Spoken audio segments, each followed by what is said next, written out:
Hey guys, Misch here from Misch's XL Garage. Just wanted to show you another awesome little product that we've got.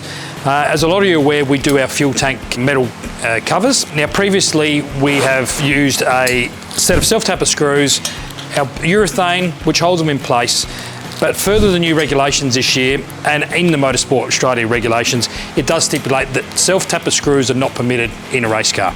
So what the regulations now stipulate is that we must use a nutsert style type fastener to hold the fuel tank lids on. A lot of us don't own a nutsert gun and a lot of us don't want to go out and spend a lot of money on a nutsert gun. You probably never use it again. So I've managed to find these lovely little kits. It comes as a little tool. You've got your nutserts in there and you've also got some M4 screws that will bolt the cover to the actual floor itself.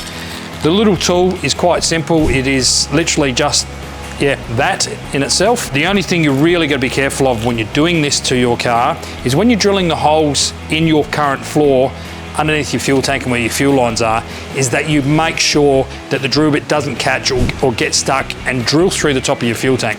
All right, last thing you want to do is drill a hole in your tank. It defeats the whole purpose of putting a sealed cover on because it's going to leak fuel. Yeah, take a look. It's optional. You can buy the tank cover by itself. It'll still come with your self-tapper screws. There's people out there that obviously aren't racing our category and series that don't need to abide by the MA stuff. But you've also got the option to buy the kit as an extra. So take a look. If there's any questions or anything about the product at all, please don't hesitate, give me a call.